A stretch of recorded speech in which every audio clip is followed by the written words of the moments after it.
गुरु प्यारी साध संगत,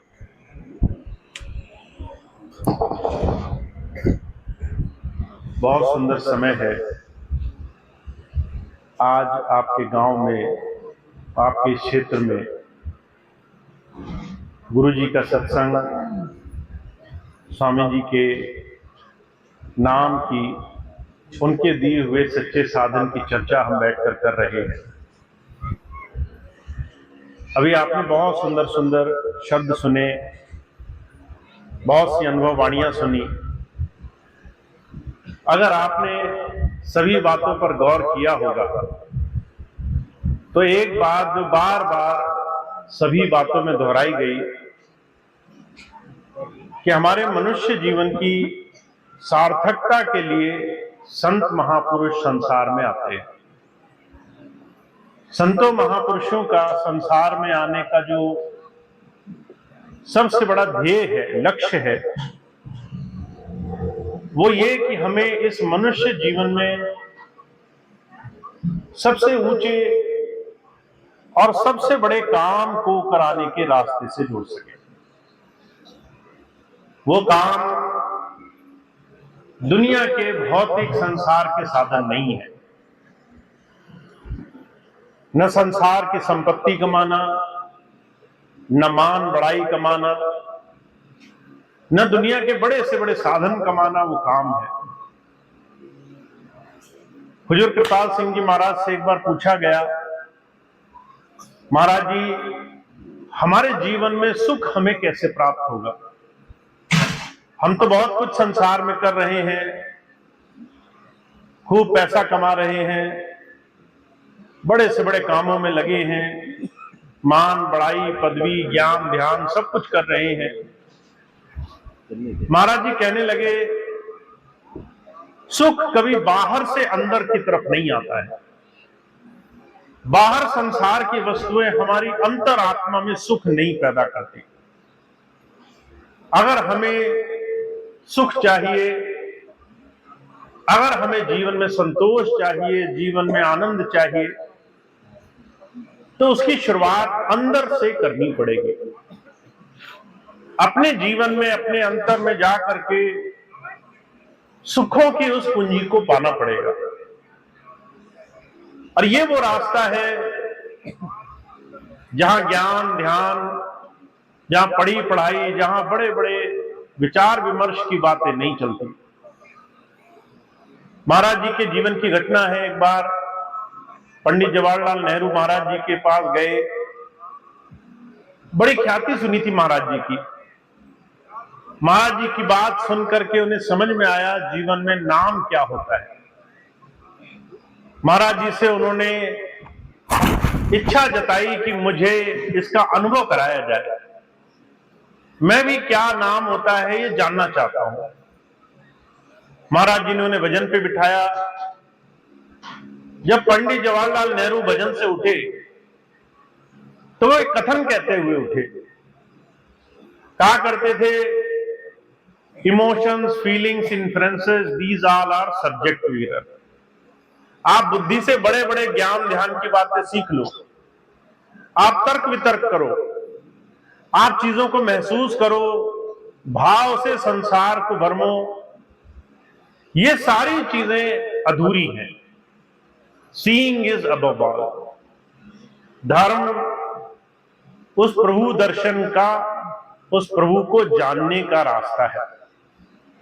तो आज हम सब लोग जितने भी संसार में अलग अलग तरीके से अपने जीवन को जी रहे हैं, सुबह से लेकर शाम तक अनगिनत कामों में व्यस्त हैं, एक दौड़ लगी हुई है जीवन में। उस दौड़ से हमें जीवन में ठहराव कब मिलेगा? जब हम धर्म को धारण करने के रास्ते को भी जीवन में जोड़ लेंगे। इसलिए हमारे स्वामी जी महाराज एक बात बहुत जोर देकर कहा करते थे, तुम पूजा पाठ करते हो, तुम जप तप नियम संयम करते हो, तुम उपवास करते हो, तुम तीर्थ करते हो, तुम व्रत करते हो, इससे तुम्हारे जीवन में कोई नुकसान नहीं होगा। पर अगर तुमने ध्यान से उस प्रभु को अपने अंदर जानना नहीं शुरू किया तो तुम्हारा काम अधूरा रहेगा। तुम सारे काम करने के साथ साथ ध्यान को जोड़ लो जीवन में। ध्यान अपने जीवन में धारण करने की विधि जान लो। जितने भी धर्म के रास्ते हुए हैं वो हमारे जीवन में इस रास्ते को सहज बनाने के लिए हुए हैं। ऐसे बहुत सारे रास्तों में से सबसे पहला रास्ता, सबसे पहली युक्ति जो महापुरुषों ने बताई वो जीवन के सुधार की युक्ति बताई। हमारे स्वामी जी महाराज ने जब भी किसी को नाम दिया तो उन्होंने 3 चीजें बोली। सबसे पहली, हमारे जीवन में पवित्रता का, शुद्धता का नियम होना चाहिए। दूसरा, हमारे जीवन में निरंतरता का नियम होना चाहिए। तीसरा, हमारे जीवन में पात्रता का नियम होना चाहिए।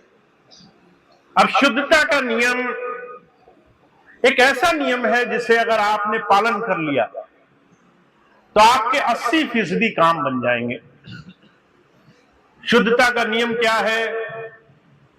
आपके जीवन में जो भी नई चीज आप डालें वो साफ सुथरी पवित्र होनी चाहिए। या तो आप आहार की दृष्टि से कुछ अपने शरीर में डालें या विचार की दृष्टि से अपने जीवन में कुछ भी डालें। आपके जीवन में जो भोजन आप करें वो शुद्ध हो, आपके जीवन में जो विचार आप अपने अंदर लें वो शुद्ध हो। अब आहार की शुद्धता जो लोग नहीं रखते, महाराज जी कहा करते थे आहार की शुद्धता सिर्फ गलत चीजें खाना पीना नहीं होता। आपने मांसाहार कर लिया, आपने शराब पी लिया, सिर्फ इतना ही नहीं है। आहार की विशुद्धता बनाने के लिए आपकी संगत खराब होनी पड़ेगी। शराब आप हमेशा शराबियों के पास जाकर पी पाओगे। किसी पंडित, किसी ब्राह्मण, किसी ज्ञानी, किसी विद्वान के पास बैठोगे, जो धर्म ज्ञानी है, जो अंतर जुड़ा हुआ है, उसके पास बैठ करके तुम्हें गलत काम करने की हिम्मत नहीं पड़ेगी। आपको गलत आहार विहार करने के लिए गलत संगत चाहिए। आप जब भी शराब पियोगे तो शराबी ढूंढोगे, जब भी नशा करोगे तो नशा करने वाला ढूंढोगे, क्योंकि उसके साथ संगत अच्छी लगती है। वहां संगत में दोष नहीं मालूम पड़ता, वहां गलत चीज में बुराई नहीं मालूम पड़ती, क्योंकि सारे एक ही थाली के चट्टे बट्टे हैं, सारे एक ही दिशा में जा रहे हैं, सारे एक ही दिशा में दौड़ लगा रहे हैं। पर महाराज जी कहा करते थे अगर संगत दूषित हो, अगर चोरों के साथ बैठ करके कोई बहुत धर्मात्मा भी अपना जीवन गुजारे तो सामने वाले उस धर्मात्मा को भी चोर की ही संज्ञा देंगे। वो कहेंगे 4 चोरों के साथ बैठा है, ये भी कहीं ना कहीं चोरी करता होगा। अगर आप 4 व्यभिचारियों के साथ बैठो, 5वें आप कहलाओगे। अगर आप 4 क्रोधियों के साथ, गुस्सैल लोगों के साथ बैठो, 5वें आप बन जाओगे। अगर आप 4 ऐसे लोगों के साथ बैठो जो दुनिया की तमाम चीजों पर रोना गाना करते हैं, एक समय ऐसा आएगा वो आपके अंदर संसार को लेकर के बड़ा दुख बढ़ देंगे। आपके अंदर संसार की हर एक गलत चीज आपको दिखाई देगी। संगत का इतना बड़ा भारी प्रभाव होता है। जैसी संगत वैसी रंगत। जिस संगत में तुम बैठोगे उस रंगत को तुम ले करके जीवन का निर्माण करोगे। हुजूर कहा करते थे आहार की शुद्धता, शुद्धता का नियम हमारी संगत का बचाव करता है। अगर आप अपने जीवन में ये व्रत संकल्प लो कि आप अपने जीवन में अपने आहार की शुद्धता रखोगे, तो हुजूर कहा करते थे आहार की शुद्धता, सिर्फ खाना पीना एक छोटी सी ऐसी चीज है जो आपके जीवन में आपको रज और तम से बचाकर सत्व की तरफ ले जाएगा। रज कहते हैं राजसिक, बड़े सुख भोग की लालसा में लगी हुई चीजों के पीछे भागना। अब आपको साधारण भोजन मिल रहा है, मन में चाह हुआ कहीं बारात में चलते बढ़िया खाते, वहां ज्यादा स्वाद आता। तम में फंस गए तो मन में आया ऐसी चीज खाते पीते जिसने किसी ने आज तक नहीं खाई। और आज इतिहास गवाह है, स्वाद के लालच में इंसान ऐसे ऐसी चरम सीमा पर पहुंचा हुआ है जिसकी कल्पना तक नहीं की जा सकती। आप भारत भ्रमण करें, आप ऐसे लोग पाएंगे जो आज भोजन के लिए जीवन जी रहे हैं, खाना मिल जाए इसलिए वो जीवन जी रहे हैं। ज्यादा खाना मिले, स्वाद का खाना मिले, मन का खाना मिले, चाहे वो 1000 बार खाने की व्यवस्थाएं बन जाए। हुजूर कहा करते थे ये जो भोजन है ये सिर्फ आहार नहीं है। स्वामी जी महाराज कई बार कहा करते थे आहार का एक बड़ा छोटा सा संज्ञान है। आप जितनी बार आहार लोगे उस तरह का आपकी आत्मिक गति का साधन बनेगा। जो साधु होते हैं वो दिन में एक बार आहार करते हैं, जो भोगी होते हैं, जो रोगी होते हैं, हुजूर कहा करते थे वो 2 बार आहार करते हैं, जो भोग में लगे होते हैं। जो रोगी होते हैं वो 2 से ज्यादा बार आहार करते हैं। कहा 1 बार खाए योगी, 2 बार खाए रोगी, तीसरी बार खाए वो भोगी। अगर आपने अपने जीवन में अपने आहार की दृष्टि को समझ लिया तो जो कहते हैं आपके जीवन में आपकी संगत के साथ साथ आपके जीवन में रज और तम का, आपके जीवन में भोग का और विनाश गति का अंत होना शुरू हो जाएगा। आपके अंदर जिस परमात्मा की भक्ति के लिए आप बड़े बड़े तीर्थ व्रत करते हो, उसकी शक्ति का, उस परमात्मा के साथ जुड़ने की शक्ति का आपके अंदर समावेश बनने लग जाएगा। हुजूर एक बड़ी आसान सी बात कहा करते थे अगर आपको उस परमात्मा को पाना है तो आपको उसकी तरफ रुझान, अपना ध्यान उसकी तरफ करने के लिए भी ताकत चाहिए। आप संसार की चीजों में लगकर उसकी तरफ ध्यान तक नहीं जोड़ सकते। एक बड़ी सुंदर उदाहरण महाराज जी फरमाया करते थे। एक बहुत ऊंची शख्सियत के बारे में हुजूर कहा करते थे लैला मजनू की कहानी आज संसार में बड़ी प्रसिद्ध है। प्रेम के लिए उनका नाम बड़ा लिया जाता है। एक बार लैला वो जो है मजनू से मिलने के लिए, कैस से मिलने के लिए बड़ी तेजी से दौड़ी चली जा रही थी। बेसुधी में ध्यान कहीं गुम, उसे होश नहीं था वो किस दिशा में कहां किधर पैर रख रही है। सिर्फ ध्यान अपने प्रीतम में उसका लगा हुआ था। जब वो जा रही थी तेजी से तो रास्ते में एक मौलवी साहब नमाज पढ़ने के लिए बैठे हुए थे। उन्होंने वो साफ कपड़ा बिछाया जिसे मुसल्ला कहते हैं, उस पर बैठे हुए आंख बूंद करके हाथ जोड़ करके खुदा की इबादत में बैठे थे। इतनी देर में उनके उस पवित्र कपड़े के ऊपर से लैला पैर रख करके आगे बढ़ गई। जैसे वो 2 कदम आगे बढ़ी होगी तो मौलवी साहब की आंखें खुल गई। मौलवी साहब समझ गए किसी ने मेरे इस पवित्र कपड़े पे पैर रखा है। कान फौरन जो है उस बात को समझ गए कौन मेरे कपड़े पर पैर रख कर गया।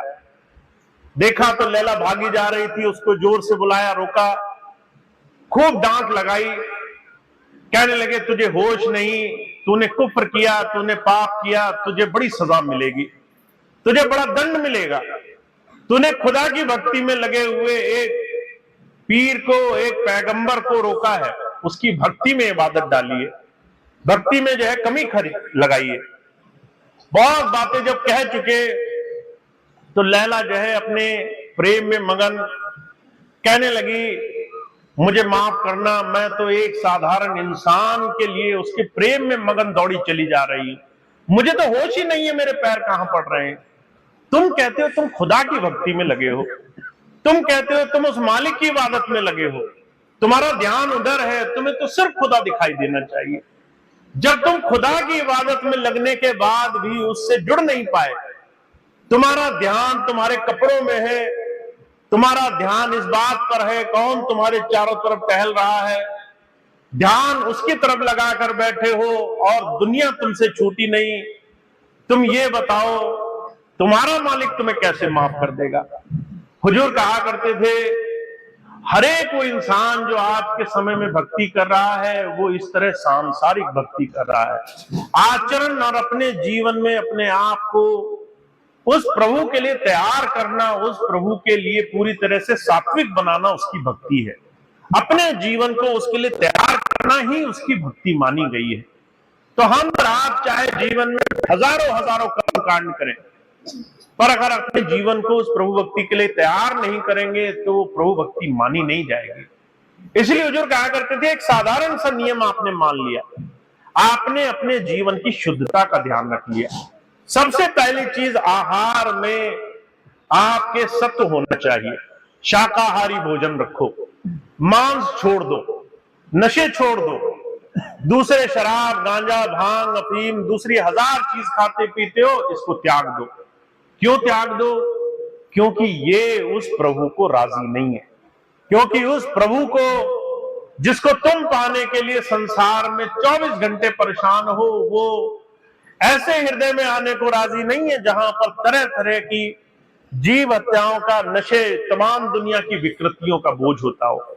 तुम्हें अपने जीवन को निर्मल करना पड़ेगा, तुम्हें अपने हृदय को साफ करना पड़ेगा, तुमने अपने इस शरीर की शुद्धता का ध्यान रखना पड़ेगा।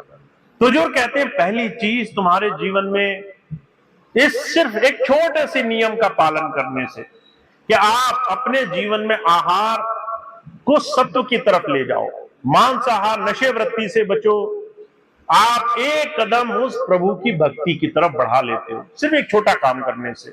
दूसरा, आपकी अगर संगत सुधर गई, अगर आप नशे लोगों के, अगर आप मांसाहारियों की, अगर आप तमाम विकृत लोगों की संगत में नहीं बैठते, तो आपने दूसरा कदम उस प्रभु की तरफ रख दिया। आपकी संगत का सुधार होने लग गया। आपके जीवन में आपने अपने आप को उन लोगों के लिए तैयार किया जो आपको उस प्रभु से जोड़ने में मदद करेंगे, जो आपको उस प्रभु के साथ जोड़ने के लिए तरह तरह के साधन जुटा देंगे। हुजूर कहा करते थे, यह संसार एक पहाड़ी की तरह है, या तो तुम ऊपर जाओगे या फिर तुम नीचे आओगे। अगर तुमने नीचे जाने के रास्ते बंद कर दिए, अगर तुम्हारा नीचे जाने का रास्ता बंद है, तो तुम्हें सिर्फ ऊपर ही, आगे उस चोटी की ही तरफ बढ़ना होगा। फिर तुम उसी की तरफ बढ़ने के लिए हजार साधन करोगे। अगर तुम्हारी संगत सुधर गई तो तुम्हारे जीवन में ऐसे लोग तुमसे आकर मिलेंगे जो तुम्हें आगे जोड़ने में मदद करेंगे। मैं एक छोटी सी घटना आपको सुनाता हूं। अभी कुछ समय पहले की बात है, जयपुर का सत्संग हुआ, उसके बाद 3-4 राजस्थान के प्रोग्राम और लगे थे। जब पहला दिन जयपुर में हम पहुंचे, सत्संग हुआ, तो सत्संग के बाद 3-4 लोगों ने इच्छा जाहिर करी कि हम बाकी के सत्संग टूर आपके साथ रहेंगे। मैंने उनको कहा आप जरूर चलिए। 3-4 भाई थे, उन्होंने अपनी गाड़ी उठाई, साथ चल दिए। जब पहली जगह पहुंचे तो उन्होंने देखा कि सत्संग का जो समय होता है वो 1 घंटे का होता है। जब हमने बोलना शुरू किया, जब समाप्त हुआ, उस 1 घंटे का सत्संग पूरे दिन में हुआ। बाकी पूरा दिन वो तरह तरह के कामों में बटा रहता है। कहीं सेवा लगती है, कहीं दूसरे काम बटे रहते हैं, पर वहां पर अपने मन को साधना बड़ा मुश्किल होता है। आप शरीर से तो सेवा कर सकते हो, पर मन को एक सही दिशा में कैसे जोड़कर रखोगे? उन भाइयों ने महसूस किया कि 1 घंटा सत्संग में जब तक वो रहते तब तक तो ध्यान वहां रहता, बाकी पूरा दिन सत्संग से पहले का समय, सत्संग के बाद का समय, जिससे भी मिलते वो कोई ना कोई दुनियावी चर्चा करता हुआ पाया जाता। या तो राजनीति की बातें करता, या घर में लूट खसोट की बात करता, या दुख दर्द की बात करता। ऐसे हजारों तरह की चर्चाओं में पूरा पूरा दिन निकलता रहा उनका। 1 घंटा सिर्फ सत्संग में निकला। अब वो बड़े परेशान कि सत्संग का असर तो जरा सा मिलता, बाकी पूरा टाइम कोई कुछ कह रहा है, कोई कुछ कह रहा है, कोई किसी की बुराई, कोई किसी की निंदा, किसी की चुगली, कैसे बचा जाए? 1 दिन गुजरा, 2 दिन गुजरा, 3 दिन गुजरे, 4 दिन गुजर गए। आखिरी रात को जब आखिरी सत्संग हुआ राजस्थान प्रवास का, एक गांव में सत्संग हुआ। सत्संग होने के बाद उस गांव के जो आयोजक थे उन्होंने चारों भाइयों को वहीं रोक लिया। कहने लगे अभी कहां जाते हो, कल सुबह जाना। वो उस शाम उसी गांव में ठहर गए। जिसके घर में ठहरे वो बड़ा प्रेमी था। अब उसके साथ जब बैठे उन्होंने चर्चा करनी शुरू की। जैसे कोई चर्चा करते तो उनको सत्संगी क्या होता है, इस प्रभाव का असर मालूम पड़ा। उन्होंने जैसे चारों भाइयों ने चर्चा शुरू करी, आजकल तो राजनीति में बड़ा बुरा चल रहा है, तो वो जो एक सत्संगी भाई था वो कहने लगा, इस संसार का बिना गुरुजी के बगैर कुछ बनेगा नहीं। राजनीति हो, ये हो, वो हो, सबको एक संतमति धारण करनी पड़ेगी। जब तक सेवा का भाव नहीं होगा तब तक राजनीति सुधरेगी नहीं। थोड़ी देर बाद वो घर की चर्चा करने लगे, कहने लगे घर में तो बड़ी अशांति फैली हुई है, लड़ाई झगड़े मचे रहते हैं। वो सत्संगी भाई कहने लगा, घर के शांति तभी दूर होगी जब सारे गुरुजी के चरणों में जुड़ेंगे, गुरुजी से लगेंगे, गुरुजी से कुछ सीखेंगे, अपना स्वभाव परिवर्तन करेंगे, कोई बाहर से नहीं सिखाने आएगा। फिर थोड़ी देर बाद उन्होंने तीसरी चर्चा शुरू करी। ऐसे जितनी चर्चा शुरू करते, उस शाम वो एक सत्संगी भाई हर एक बात घुमा फिरा के गुरुजी पे ले आता। अब वो बड़े परेशान हुए, हम कोई और बात कर ही नहीं पा रहे हैं, न दुनिया की, न दीन की, न सुख की, न दुख की, न किसी का रोना न धोना। पूरी शाम घूम फिरकर वही गुरुजी की चर्चा होती रही। उस दिन जब रात को सोए तो उनको बड़ी शांति मिली, कोई मन में झंझाल नहीं, कोई दुनिया की चीजें मन में आकर परेशान नहीं कर रही थी। अगले दिन उस रात की चर्चा के बाद वो वापस जयपुर मुझसे आकर मिले। उन्होंने मुझसे कहा, भैया जी हमारे साथ ये घटना हुई, 4 दिन बड़ी अशांति रही, एक दिन ऐसा मन को ठंडक पड़ी, मन में बड़ी शांति रही, दुनिया की चीजों का कोई बोझ नहीं मालूम पड़ा। हम जो है ऐसे अनुभव कैसे कर पाए? तो मैंने उनसे कहा, जैसी संगत होगी वैसी तुम्हारी रंगत होगी। तुम्हारे को अगर दुनियादार मिलेंगे तो चाहे वो सत्संगी के भेष में मिले, वो दुनिया की चीजें तुम्हारे मन में डाल देंगे। और तुम्हें अगर एक सत्संगी मिल गया, चाहे वो दुनियादार के रूप में मिल गया हो, पर जिसके हृदय में उस प्रभु की याद समाई हुई है, तो वो तुम्हारे मन की गति बदल देगा, वो तुम्हें दुनिया के बोझ से आजाद कर देगा, तुम्हारे अंदर स्वभाव में परिवर्तन ले आएगा। तो जो कहा करते थे, भक्ति सिर्फ कर्म कांड का नाम नहीं होता है, भक्ति हमारे जीवन में हमारे स्वभाव को बदलने का नाम होता है। जब आप अपने जीवन को, अपने आप को सुधारना चाहते हो, तब आपके जीवन में उस प्रभु की दया मेहर शामिल होती है। तो वो भाग्यशाली है जो गुरु प्रेम से, गुरु आस्था से, गुरु की लगन से अपने जीवन में इस काम को जल्दी से जल्दी करना चाहते हैं। स्वामी जी अक्सर एक मिसाल फरमाया करते थे, वो कहा करते थे, एक बार स्वामी रामकृष्ण परमहंस, उनके जीवन की घटना है। एक बार उन्होंने एक जगह सत्संग किया। जब सत्संग किया तो बहुत सारे लोग उसमें आकर बैठे। सत्संग में बड़े भी लोग थे, छोटे भी लोग थे। बहुत सारे बच्चों में, बड़े और छोटे बच्चों में, दोनों तरह के लोगों ने सत्संग सुना। सत्संग सुनने के बाद गुरुजी कहने लगे, अगले दिन जिसको नाम दीक्षा लेनी होगी, नाम दीक्षा मिलेगी। अब एक दिन बाद नाम होना था। उस शाम को सत्संग के बाद लंगर हुआ। थोड़ी देर रात को लोग लकड़ी जला करके आग तापने बैठ गए। बच्चे वहां बैठे रहे, उन्होंने कुछ कौतुक देखा। अगले दिन जब सत्संग के बाद नाम होना था, तो नामदान में सबसे पहले वो छोटे बच्चे आगे आकर बैठे। गुरुजी ने देखा कि ये कैसे हुआ। महाराज जी के जीवन की घटना। महाराज जी कहते हैं, उन्होंने ये देखा कि जो है उनके सत्संगियों में, नामधारियों में बड़े लोग पीछे बैठे, छोटे बच्चे आगे बैठे। महाराज जी ने पूछा कि भाई तुम छोटे बच्चे हो, तुम नाम लेने कैसे आए? तो वो छोटे बच्चे कहने लगे, हमने रात को देखा सारे लोगों ने लकड़ी जलाई। जब लकड़ी जलाई तो मोटे मोटे जो गट्ठे थे बड़ी देर में जले, और जो पतली पतली लकड़ियां थी वो बड़ी तेजी से जल गई, क्षण भर में राख हो गई। हमने सोचा अगर संसार में कभी कष्ट आएगा तो बड़े लोग तो बच जाएंगे, हमें जो है उस संसार के कष्ट में उलझने में जरा सी देर नहीं लगेगी, हमें पहले नाम दिया जाए, हमारे को नाम की ज्यादा जरूरत है। महाराज जी इस बात को सुनकर बड़े खुश हुए। कहने लगे कि अगर किसी के जीवन में नाम के प्रति, उस प्रभु की तरफ जुड़ने के प्रति ऐसी एकाग्रता बन जाए, तब जीवन में काम बनता है। तो हम और आप बहुत भाग्यशाली हैं, जीवन में ऐसा अवसर मिला है हमें। और इसको पाने के लिए हमें अपने जीवन में नाम लेने के बाद बाहरी तौर से, आंतरिक तौर से जीवन को बदलने की बड़ी भारी आवश्यकता है। तो जो कहा करते थे, एक छोटा सा नियम आपका जीवन बदल सकता है। अगर आप शुद्धता का नियम अपने जीवन में ले आओ, तो आपकी संगत बदल सकती है, आपका आहार, आपके अंदर का ध्यान करने की गति बदल सकती है, आपके मन का जितना बहाव दुनिया की तरफ है उस पर ठहराव लगा सकता है। आप जिस भक्ति भजन ध्यान के लिए बहुत बहुत मेहनत करते हो कि मेरा ये काम नहीं बनता, उसको एक क्षण में आप आसानी से कर सकते हो, सिर्फ एक छोटे से नियम का पालन करके। तो वो भाग्यशाली हैं जो अपने जीवन में अपने आहार को, अपने विचार को समझ रहे हैं, जो अपने जीवन में अपने आप को इस दिशा में बढ़ा रहे हैं जिससे उनके जीवन में उनका बाहरी जीवन आचरण शुद्ध होने लग जाए, उन्हें धीरे से अपने जीवन को संभलने में, इस जीवन को सही दिशा में जोड़ने में मदद मिले। तो हम और आप जिन्होंने नाम ले लिया, उनके जीवन में उन्हें इस छोटे से नियम को बहुत संजीदगी से लाना जरूरी है। इस नियम को, अपने जीवन को इस गुरु धारा से जोड़ने के लिए इसका पालन करना बड़ा जरूरी है। और जिन्होंने नाम नहीं लिया वो खूब मन वचन से इस बात को सोचने, विचारने, इसका जीवन में आचरण करने की तरफ ध्यान दें, क्योंकि अगर आपके जीवन में ये एक धारा बन गई तो आपके सारे काम आसानी से होने लग जाते हैं।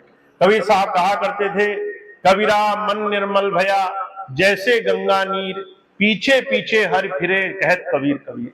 अगर आपका मन निर्मल हो गया, अगर आपका जीवन निर्मल हो गया, तो आपके जितने भी काम करने के लिए अभी आप परेशान हो, वो सारे काम समय से पहले बने रहेंगे। आप सिर्फ विचार करोगे और वो काम पहले से पहले बने रहेंगे। आप सिर्फ मन में कल्पना करोगे कि मेरा ये काम नहीं बना, और आपको अपने आप रास्ते दिखाई देंगे, आपको अपने आप वो काम बनते हुए मालूम पड़ेंगे। पर इसके लिए पहले आपको अपने जीवन में शुद्धता धारण करनी पड़ेगी। तो वो जो धर्म को पाना चाहते हैं, जो प्रभु भक्ति के लिए कोई भी साधन करते हैं, चाहे पूजा पाठ करें, चाहे जप तप नियम करें, चाहे माला फेरें, चाहे कंठी फेलें, चाहे किसी भी रूप में उस परमात्मा को पूजते हैं, पर जीवन की शुद्धता का भी ध्यान नहीं रखते, समझ लीजिए उनकी बहुत मेहनत अभी काम नहीं आएगी। उनकी मेहनत बस एक छोटे से नियम से उनके जीवन में बदलाव ला सकती है, उनका जीवन शुद्धता की तरफ जाने वाला बन जाए। तो आप इस चीज को समझ लें, इसको थोड़ा सा अपने जीवन में ले आए, इसका अनुभव करके देखें, ताकि आपको इससे अपने जीवन में सरलता और सहजता मालूम पड़े। तो स्वामी जी की इतनी बात जो मैंने आपके सामने रखनी थी, ताकि आप इसका लाभ उठाएं, ज्यादा से ज्यादा इस दिशा में जुड़कर अपने जीवन को धन्य बनाएं।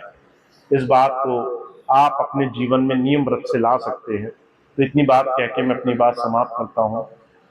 आज का ये सत्संग कार्यक्रम समाप्त होगा। सभी भाई बहनों का बहुत बहुत धन्यवाद है जिन्होंने आज के इस कार्यक्रम को, इस व्यवस्था को, हर एक सेवा भाव को इतना सुंदर बनाने के लिए अपना प्रयास दिया, चाहे लंगर की सेवा हो, चाहे पंडाल की सेवा हो। सभी भाई बहनों का बहुत बहुत धन्यवाद है। एक छोटा सा प्रयास हमें और करना है। आप आज सत्संग में आए हैं, बहुत खुशी की बात है, पर जितना ज्यादा सत्संग आपके क्षेत्रों में, आपके गांव-गांव में, आपके घरों में होता रहेगा, उतना ज्यादा ही आपके जीवन में गुरु भक्ति की महिमा, गुरु भक्ति का सार बढ़ता रहेगा। तो इस क्षेत्र में ज्यादा से ज्यादा सत्संग हो, इसके लिए सभी भाई बहन प्रयास करें। जितने भी भाई बहन यहाँ के आसपास के हैं, कोशिश करें हफ्ते में, महीने में, या फिर अलग अलग स्थानों पर, अलग अलग जगहों पर वो सत्संग बनाकर रखें, सत्संग कराते रहें। अगर कोई ना हो तो स्वयं घर में बैठकर सत्संग करना शुरू करें, क्योंकि सत्संग एक ऐसी धारा है जिससे आपके जीवन में बहुत सारी चीजों में संभाल होती है। आप अगर खुद घर में बैठकर गुरु जी की पुस्तक से 2-4 पन्ने पढ़ने लग गए, उस पर चिंतन करने लग गए, थोड़ी देर उस पर अमल करने लग गए, तो जो आपके घर में कोई भी सत्संग करने नहीं आता है, आप वहां पर गुरु की मौजूदगी, उसकी दया महर महसूस करेंगे। तो आपके क्षेत्रों में ज्यादा से ज्यादा सत्संग हो, इसका प्रयास हम सबको करना है।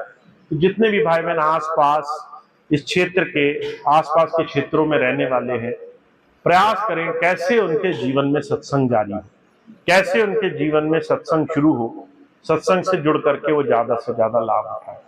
तो इतनी बात कह के मैं अपनी बात समाप्त करूंगा। आज का सत्संग कार्यक्रम समाप्त होगा। इसके बाद इस महीने कुछ और सत्संग कार्यक्रम लगे हैं। उन सत्संग कार्यक्रमों की सूचना अभी डॉक्टर नोनी राम जी आपको देंगे। पीलीभीत का, बरेली, आसपास के क्षेत्रों का जो भी सत्संग व्यवस्था होगी उसकी सूचना भी डॉक्टर साहब आपको देंगे। उसके बाद एक प्रार्थना होगी, सभी भाई बहन प्रार्थना में सहयोग करेंगे।